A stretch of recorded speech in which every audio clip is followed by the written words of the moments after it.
السلام عليكم ورحمة الله وبركاته. إن الحمد لله نحمده ونستعينه ونستغفره ونعوذ بالله من شرور أنفسنا ومن سيئات أعمالنا. من يهده الله فلا مضل له ومن يضلل فلا هادي له. أشهد أن لا إله إلا الله وحده لا شريك له وأشهد أن محمدا عبده ورسوله وبعد. Kita sampai kisah Ibrahim bin Adham. Ibrahim bin Adham. وقد روينا عن إبراهيم ابن أدهم أن أصحابه كانوا يوما يتمازقون. Waktu itu sahabat-sahabat beliau, mungkin murid-murid beliau, orang-orang dekat beliau bersenda gurau, bercanda. Fadaqa rajulun al-bab. Tiba-tiba ada seorang laki-laki yang mengetuk pintu. Ini bercanda di dalam rumah gitu mungkin ya. Lalu ada seorang laki-laki yang mengetuk pintu. Fa'amarahum bis-sukuti was-sukun. Laki-laki tersebut memerintahkan kepada mereka yang sedang bercanda tadi untuk diam, tenang, berhenti bercanda. Waqalu, mereka menyanggah dengan mengatakan, tu'allimuna riya, apakah anda akan mengajarkan riya kepada kami? Kenapa kami harus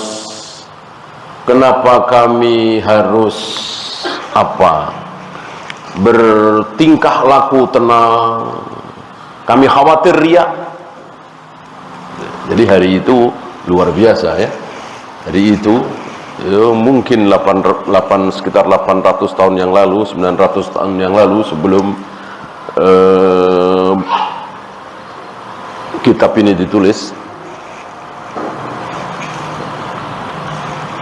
Luar biasa keadaan hari itu. Nanti akan kita lihat lebih lanjut bagaimana keadaan kaum muslimin hari itu. Sungguh berbeda dengan kaum muslimin hari ini ya. Jadi hanya diam, tenang, itu menunjukkan riya. Ngapain kita mesti riya? Ngapain kita mesti pusing dengan penilaian orang? Ya sudah saja, kita bercanda, kita tertawa, terbahak. Faqal, Ibrahim bin Adham mengatakan, inni akrahu, aku tidak mau ayyusallahu fikum, orang-orang bermaksiat kepada Allah gara-gara kalian. Apa yang dimaksud? Mereka ini sahabat-sahabat Ibrahim bin Adham, artinya para pelajar, orang yang berilmu, tentu menjadi panutan, menjadi contoh tauladan. Seperti yang kita bahas kemarin, beberapa ulama terpaksa melakukan sebuah keburukan tapi tidak dosa ya, terpaksa melakukan amalan-amalan mafdul istilahnya, meninggalkan amalan fadil. Ada yang lebih mulia, ada yang lebih baik, dia milih yang kurang baik. Agar apa? Agar menyelamatkan kaum muslimin supaya tidak salah paham. Kira-kira begitu. Kira-kira begitu ya.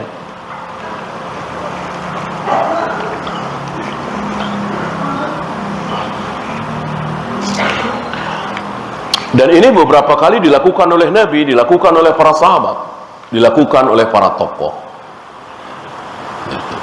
Bahkan antum masih ingat Abu Bakar dan Umar pernah satu ketika tidak tidak menyembelih kurban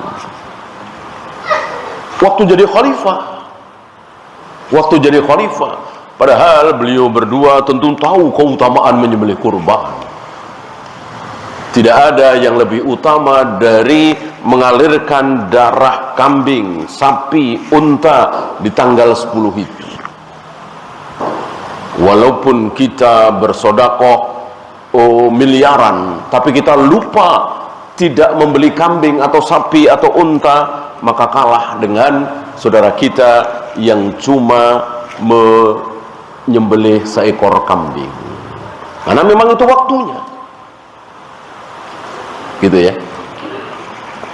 Nah, tentu Abu Bakar tahu keutamaan ini. Umar juga tahu. Tapi Abu Bakar dengan terpaksa tidak berkurban. Padahal insya Allah mampu. Saya kira nggak ada hari itu yang tidak punya kambing, apalagi Abu Bakar, apalagi Umar. Demi apa? Demi untuk menolak anggapan bahwa berkurban itu hukumnya wajib. Kan bahaya juga. Bukan wajib diyakini sebagai sebuah kewajiban, ini bahaya. Jangan kita seperti orang, enggak bahaya. Yang bahaya itu haram dianggap halal, itu baru bahaya. Berarti kan melanggar. Kalau tidak wajib dianggap wajib, kan orang jadi melakukan dikira wajib. Bagus kan? Nah, tidak. Tetap bahaya. Allah Maha tahu. Berapa banyak orang yang salah langkah, berapa banyak orang yang menjadi keliru gara-gara tidak tahu kalau ini tidak wajib. Dikiranya itu wajib. Itu ya. Ini contoh lebih kecil. Jadi bukan berarti Ibrahim bin Adham mengajarkan kepada sahabat-sahabatnya untuk apa istilah kita, jaim di hadapan masyarakat, untuk memelihara diri di hadapan masyarakat. Enggak. Tapi ini uswah, qudwah. Maka beliau mengatakan, ini akrahu ayyusallahu fikum. Aku tidak mau orang-orang berbuat maksiat gara-gara kalian. Ya. Bahkan belum lama kita bahas Ali bin Abi Thalib sedang duduk enak-enak, haus, pengen minum, malah berdiri. Kan gak enak minum sambil berdiri, kan enakan sambil duduk. Kenapa Ali bin Abi Thalib dibela-belain minum sambil berdiri padahal gak enak? Dan jelas secara kaidah, secara syar'i juga, walaupun boleh minum sambil berdiri, tetap lebih baik duduk. Kan gitu. Nah, kenapa Ali bin Abi Thalib mau melakukan amalan mafdul ini, meninggalkan amalan yang fadil, lebih mulia? Tadi supaya jangan ada anggapan pada diri kaum muslimin bahwa minum sambil berdiri itu haram. Dan tetap kita katakan tadi, ketika sesuatu dianggap haram padahal halal, tetap tidak baik, tetap berbahaya. Tidak seperti ucapan sebagian kita yang mengatakan nggak bahaya, kan malah bagus dengan ro'yunya. Ya.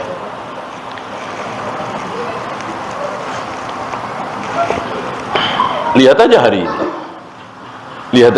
hari ini, ya.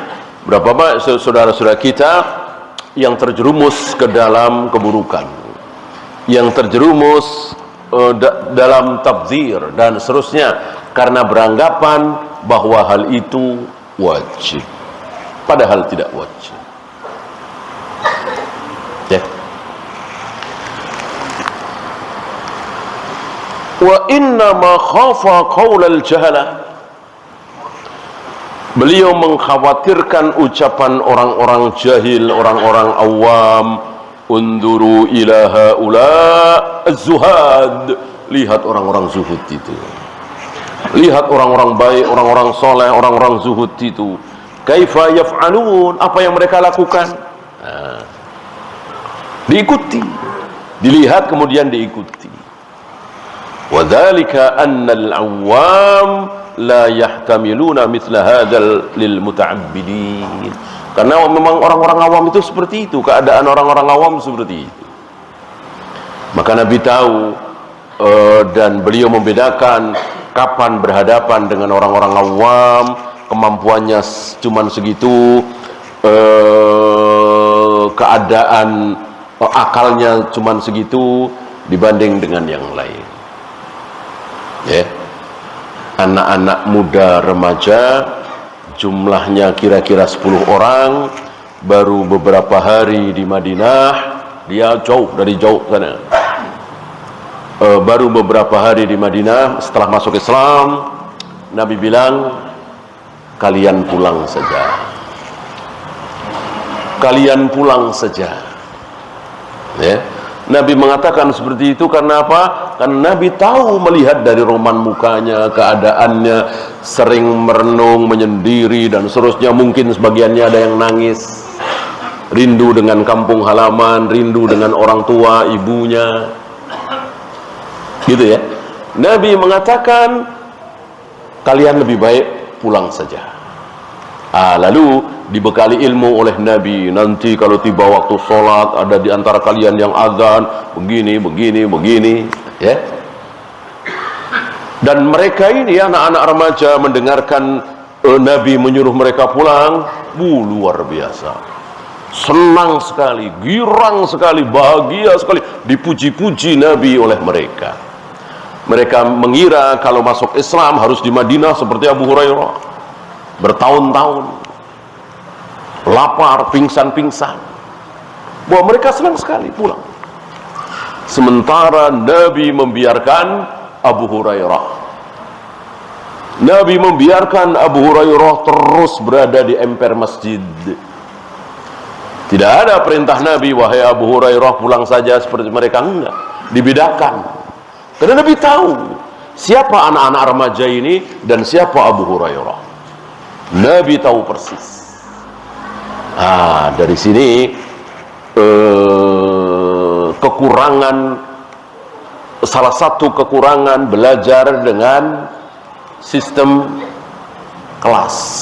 Kalau kelas kan sama semua. Beda dengan mulazamah. Mulazamah kan tanpa evaluasi, tanpa sekarang istilahnya UAS, ya, UTS segala macam. Itu kaum salaf belajar seperti itu, cari ilmu terus, nggak ada yang stres, nggak kayak anak sekarang.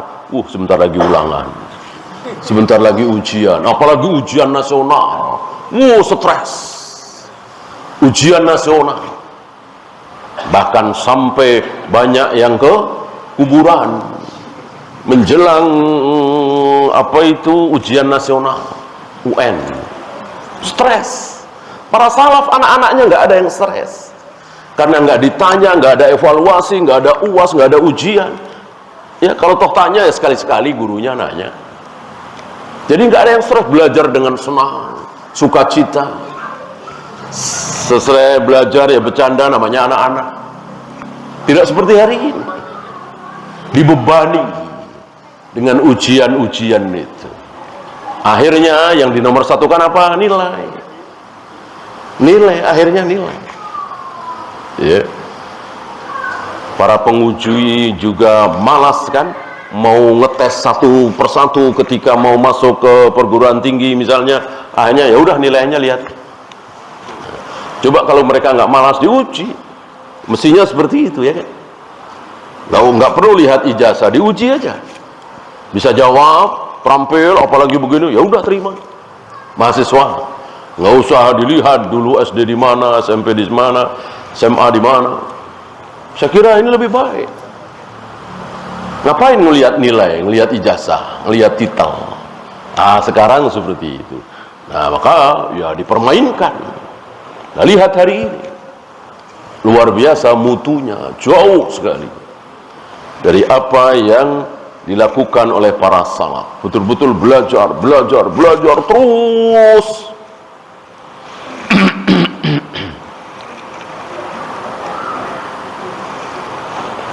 Ya. masuk bab baru, talbisuhu alaihim fi luzumi ma la yalzam. Tipuan iblis kepada orang-orang yang luzum, dia harus berada dalam satu tempat padahal nggak harus. Ya, mirip dengan tadi, dia mewajibkan sesuatu padahal itu tidak wajib. Dia mengharuskan dirinya ada di satu tempat padahal nggak harus. Dia mengharuskan dirinya ada di situ padahal nggak harus ada di situ. Dia mengharuskan dirinya melakukan sesuatu padahal tidak harus melakukan itu. Luar biasa, ilmu itu harus pas, ya, tidak boleh salah. Adapun perilaku, perbuatan, nggak ada manusia yang tidak salah, apalagi masalah syahwat, ya. Adapun masalah ilmu, apalagi ilmu tentang akidah, tauhid, tidak boleh salah, ya. Kalau salah berarti apa? Kalau salah berarti syubhat kan? Maka daripada salah lebih baik tidak tahu, belum tahu. Wah, nggak tahu saya, belum tahu saya, pelajaran saya belum sampai di situ. Itu lebih baik daripada tahu saya, tahu saya, Allah itu ada di mana-mana kan? Tahu saya. Lihat, ini lebih parah. Tahu saya, sufi terbesar di muka bumi itu saya tahu, Rasulullah. Ini bahaya. Lebih baik dia tidak tahu. Gitu. Maka para salaf kita sangat berhati-hati. Muhammad bin Sirin sampai menutup telinga di satu majelis yang beliau tidak sanggup keluar dari majelis itu, dan itu majelis syubhat.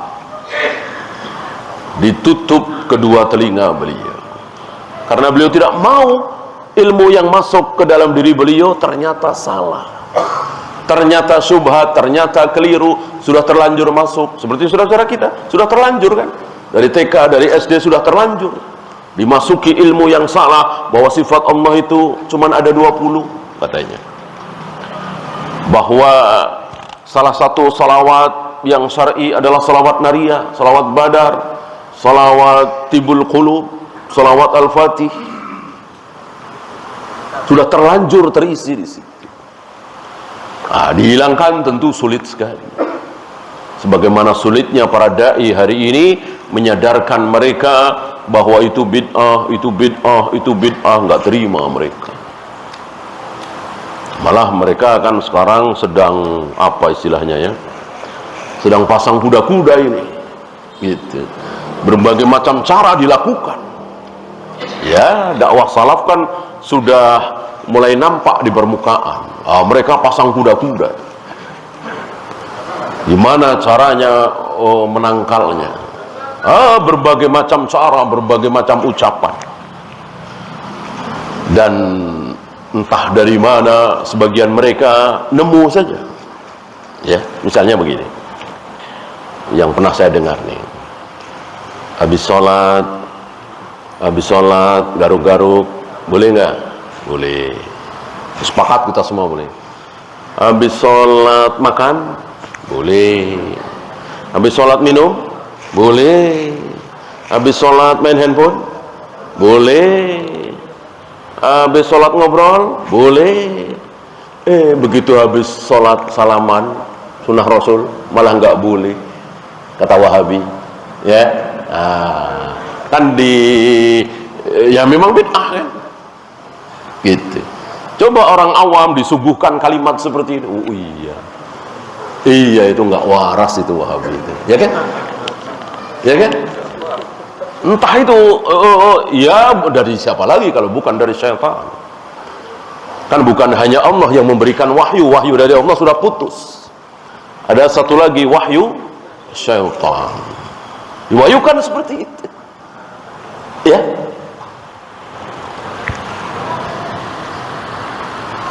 Begitu yang baik malah nggak boleh. Gitu. Ya tentu antum yang sudah belajar manhaj, belajar sunnah ya ketawa. Insya Allah nggak akan terkecoh dengan kalimat ini.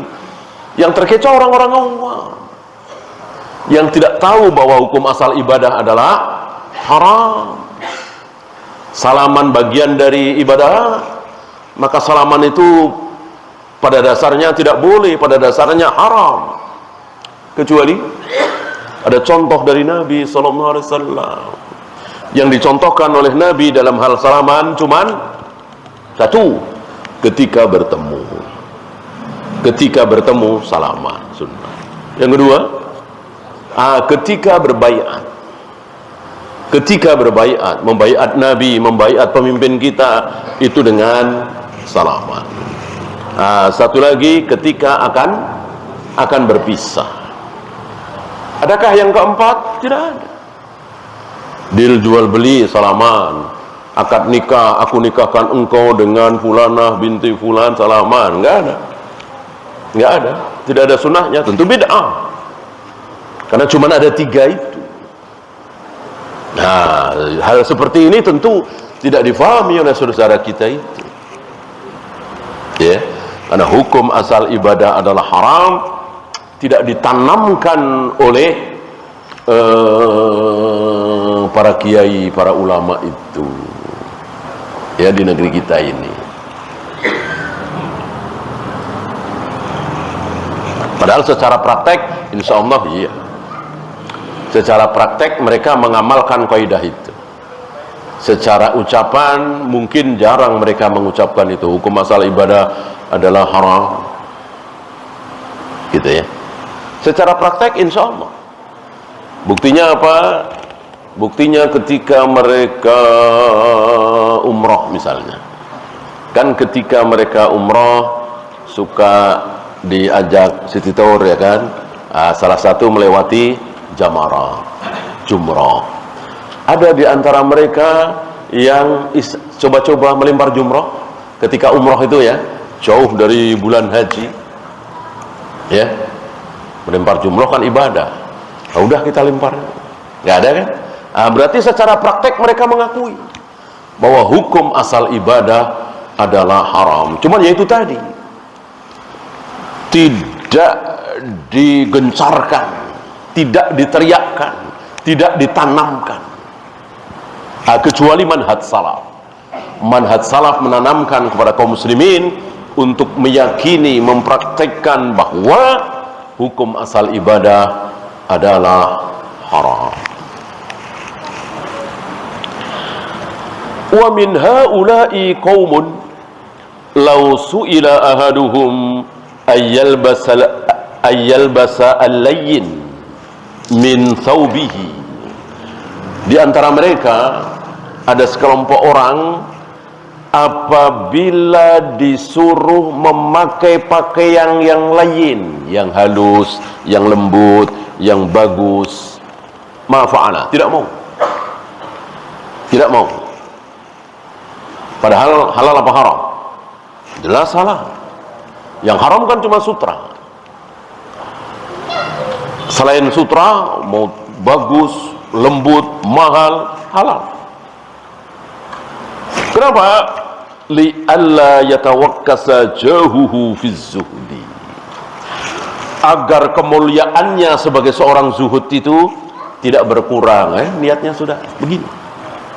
Ya. Jadi betul-betul mereka itu tersandra oleh masyarakat gitu. Jadi dibikin pusing oleh masyarakat, oleh kaum muslimin gitu. Nah, beda dengan Rasul dan para sahabat, nggak peduli apa kata manusia. Salah satu ciri khas Rasul dan para sahabat, tidak peduli apa kata manusia, ya. Dan Allah yang mengajarkan untuk tidak peduli. Ya, bayangkan mantunya sendiri dinikahi, mantu tanda kutip, ya. Zainab itu secara tanda kutip kan mantu beliau. Ketika sudah cerai dari Zaid, dinikahi oleh Nabi, Allah menyuruh jangan pedulikan apa kata orang. Ini halal, aku yang menghalalkan. Begitu kira-kira.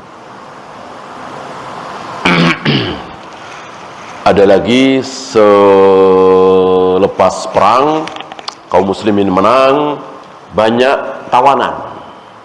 Di antara tawanan itu ada yang suami istri, anak-anak, suami istri, tawanan, kan dibagi-bagi. Ketika dibagi tawanan perang wanita, maka wanita itu halal dijima, menjadi budak, ya kan? Tawanan boleh. Walaupun di situ ada suaminya. Lihat. Ini kalau orang-orang pada tahu nih, agama apaan ini? Ya agama Islam seperti ini. Mau caci maki silahkan. Ya, yang penting Allah ridho. Begitu mestinya beragama. Wala yakhafuna laumata laim. Jangan takut dicela. Salah satu penyakit kaum muslimin hari ini itu takut dicela. Takut. Gitu. Oh, nggak benar itu. Islam yang pertama kali mengharamkan perbudakan itu Islam. Takut dicela, mengatakan Islam tidak pernah mengharamkan perbudakan. Takut dicela. Ya. Islam anti demokrasi, takut dicela. Ya. Demokrasi bertentangan dengan syariat Islam. Berbicara seperti ini takut dicela. Nah, nanti umat yang ditunggu-tunggu, dan itu merupakan umat terbaik di hari itu, ya. Kan zaman itu kan begitu, memburuk terus akhirnya membaik. Di zaman Imam Mahdi, ya. Mereka mempunyai ciri-ciri. Salah satunya itu wala yakhafuna laumata laim. Tidak takut dicela oleh siapapun.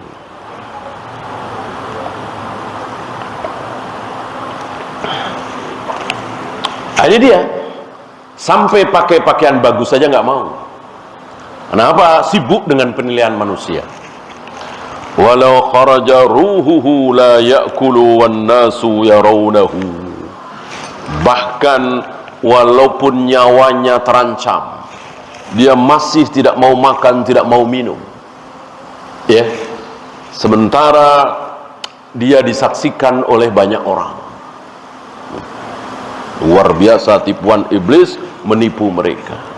Sampai nggak mau makan, nggak mau minum sesuatu yang harusnya dia makan, yang harusnya dia minum, untuk mempertahankan al-jah, kewibawaannya, kehormatannya, kemuliaannya. Ini jauh dari sunnah Rasul dan para sahabat.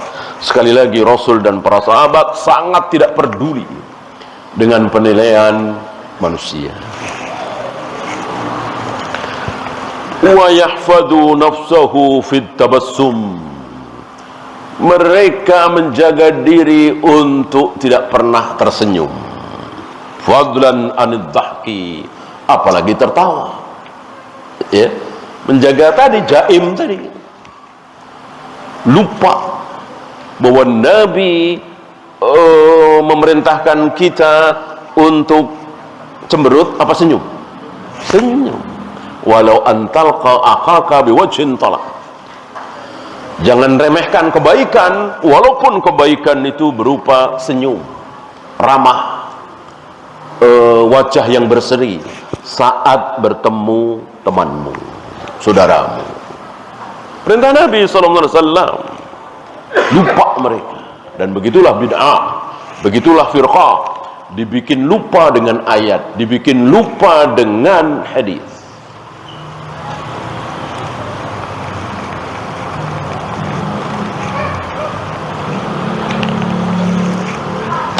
Wa yuhimuhu iblis anna hadha li islahil khalq, li islahil khuluq. Iblis menipu mereka bahwa hal ini dalam rangka memperbaiki akhlak, lalu tidak pernah tersenyum, tidak tertawa, terbalik. Dan begitulah aliran-aliran sesat, firqah-firqah dalal, selalu memahami dalil itu terbalik, tidak pas. Wa innama huwa riya'un yahfadhu bihi qanunan namus. Padahal yang benar itu cuman ria, untuk mempertahankan kemuliaannya, wibawanya, kehormatannya, pakailah cara-cara seperti itu. Fatarahu mutaqti'ir ra's, sebagian mereka selalu menundukkan kepala, menghusukkan diri. Padahal husuk itu adanya di mana? Nah, husuk di hati. Ingat akhirat, bentar-bentar ingat mati, ingat siksa kubur di hati. Walaupun mungkin keseharian ya biasa ngobrol, tertawa, ketika menyendiri dia ingat. Kan yang dijanjikan naungan di padang mahsyar, mendapatkan naungan langsung dari arsy Allah adalah orang yang menangis sendiri. Zakarallaha khalian fafadat ainahu, berzikir mengingat Allah sendiri, bukan rame-rame, lalu menetes air matanya sendiri, bukan rame-rame. Alaihi atharul hazan, menampakkan bekas-bekas kesedihan, tanda-tanda kesedihan. Jadi mereka menganggap bahwa yang baik itu murung, sedih, gitu. Bukan senyum, ya. Tapi wa idza khala ra'aitahu laisa sariyya. Tetapi begitu mereka menyendiri, terbalik. Dia buas, dia seperti lais, ya, seperti singa, seperti kuda liar. Gitu. Inilah orang-orang riya. Sangat berbeda dengan Rasul, sahabat, tabi'in, atba'ut tabi'in, berjalan di muka bumi biasa. Bahkan sebagian mereka marah-marahan, bahkan nggak tanggung-tanggung, perang, ya kan? Pasukan Ali dengan pasukan Muawiyah kan perang. Karena sesuatu tentunya.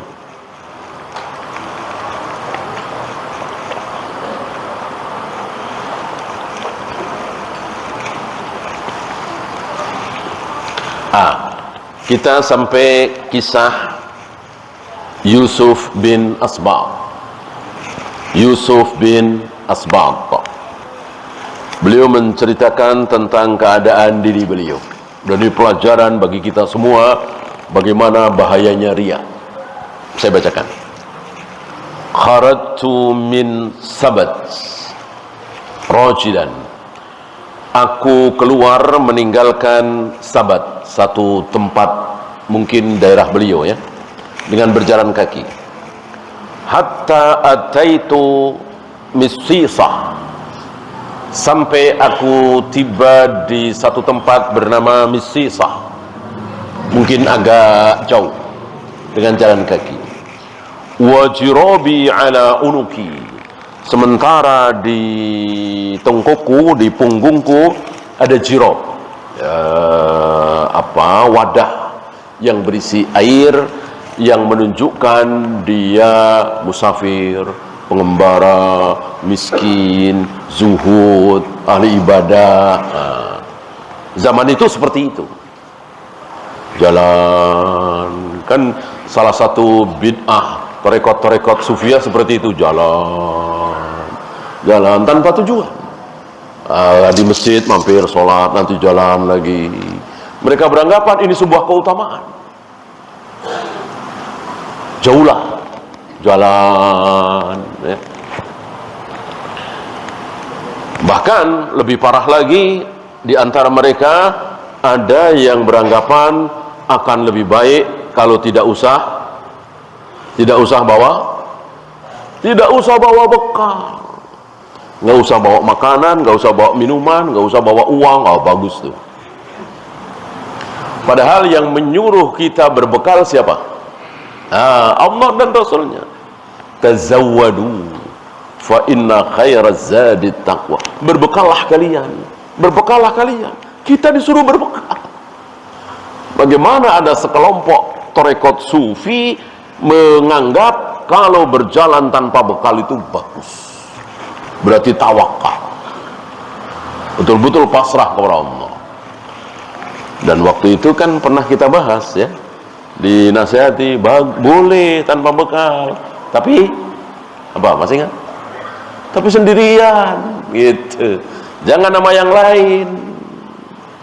Nah mereka sama yang lain gitu.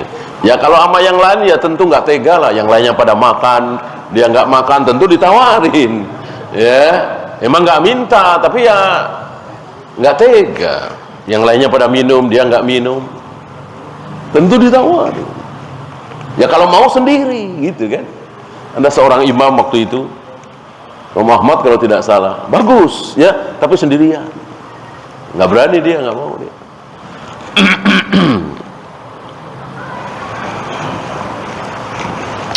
Aku keluar dari Sabat menuju Misisah, dan di punggungku ada jurah, tempat air tadi. Faqama dha min hanutihi, setiap aku melewati satu kedai, satu warung, yusallimu alayya, itu pemilik warung keluar memberikan salam hormat, assalamualaikum, waalaikumsalam. Wa dha yusallimu, melewati kedai lagi, warung lagi, ada yang keluar, assalamualaikum, menaruh hormat gitu, memuliakan. Karena yaitu tadi, di zaman itu beranggapan bahwa orang-orang seperti ini orang-orang hebat, orang-orang suci, orang-orang yang tidak mencari dunia, orang-orang yang betul mencari akhirat ya. Dan kalau betul seperti itu bagus sekali, tapi jangan dipamerkan, kan begitu.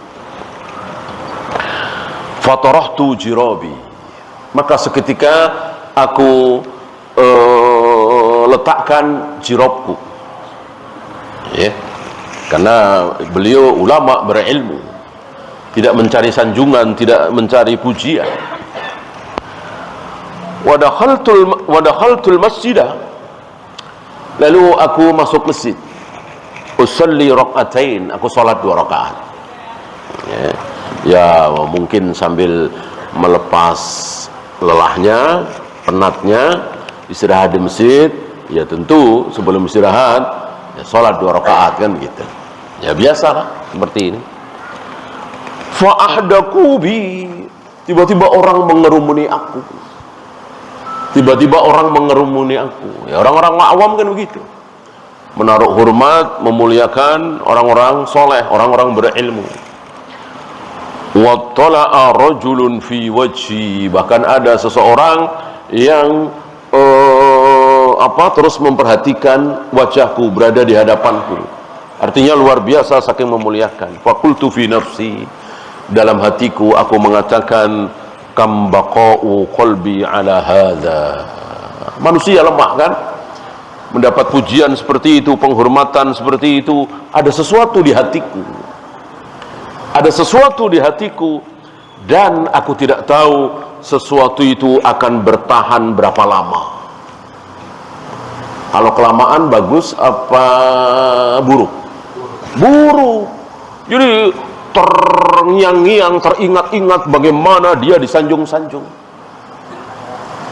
gitu ya, kan maunya kebaikan itu lupa gitu. Sebagaimana yang waktu itu kita bahas, bahwa ketika kita sedekah, ketika kita nolong orang, ketika kita membantu fakir miskin, lebih baik kita lupa, itu yang terbaik. Fa'ahadtu jirabi wa raja'tu bi'araqi wa ana'i ila Sabat. Langsung aku ambil jirabku lagi, aku jalan pulang ke Sabat tadi dengan penuh lelah. Fama raja'tu ila qalbi sanatain, ternyata perasaan yang ada di hatiku itu baru hilang setelah sanatain. Berapa? 2 tahun. 2 tahun baru hilang. Ini sekelas beliau, jujur beliau ya, baru hilang, terngiang, teringat, karena lezat ya, lezat. Dan tidak heran hari ini mereka berebut Mangkat, jabatan, kedudukan, karena memang lezat, nikmat. Gimana nggak lezat? Jalan, depannya patwal, ya kan, jalan dikosongin. Sementara yang lain macet, kan lezat itu. Nikmat itu. Ya, maka mau melepas itu berat sekali. Dan begitulah manusia. Seperti itu. Ya, nikmat, lezat. Disanjung-sanjung, lezat.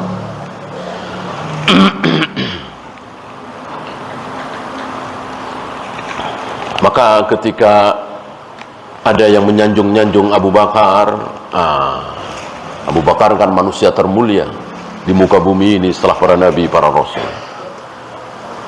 Beliau berdoa, takut hal seperti ini, ya, disanjung-sanjung beliau oleh manusia.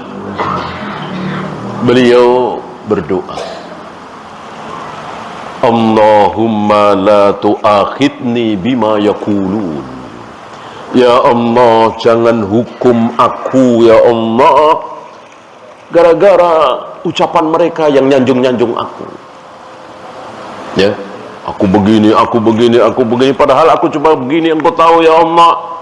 Ya, janganlah sanjungan mereka menyebabkan engkau murka lalu engkau menghukum aku. Luar biasa ini, tidak di hadapan Allah. Ya.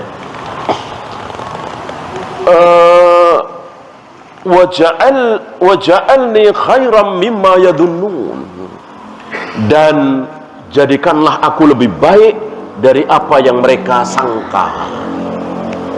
Jadi bagi Abu Bakar, mereka nyanjung-nyanjung itu cuma sangkaan mereka. Ya, itu sangkaan mereka saja. Ya. Dan ampunilah aku atas apa yang mereka nggak tahu. Itu mereka nggak tahu, aku kotor, aku banyak dosa, aku menjijikkan, aku ini, mereka nggak tahu. Taunya tentang diriku yang baik-baik. Begitulah kira-kira Abu Bakar. Jadi disanjung itu tidak terbang, justru malah merendah. Ya, mereka nggak tahu siapa saya sesungguhnya. Kalau tahu, mereka tidak akan menyanjung-nyanjung aku. Ya. Ada lagi ulama yang mengatakan seandainya dosa itu berbau, seandainya dosa itu menimbulkan bau, maka dengar Anda? Maka tidak ada orang yang akan duduk di sampingku. Ini merendahnya para ulama. Ya, untung dosa itu tidak berbau, sehingga dosa-dosa yang banyak aku lakukan tidak memunculkan bau, sehingga orang-orang mau duduk di sampingku. Begitulah para ulama, merendahkan dirinya, tidak merasa saleh, tidak merasa baik, tidak seperti hari ini.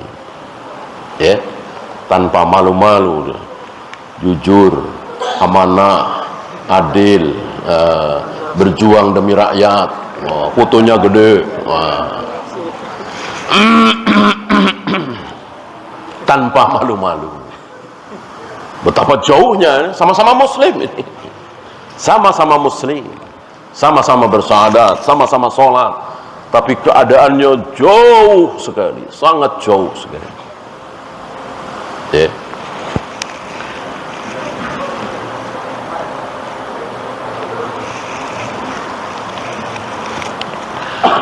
Wa minaz zuhadi man yalbasus saubal muqarrab, dan di antara orang-orang zuhud itu ada yang sengaja pakai pakaian yang sobek-sobek, wala yukhayyituhu, dan tidak mau ditambal, diperbaiki, dijahit. Emang tujuannya riya, ya. Kalau Umar kan memang iya beberapa riwayat, tapi kan dijahit. Nah, beberapa ulama salaf ya dijahit, diperbaiki. Ya biar orang nggak tahu kan gitu.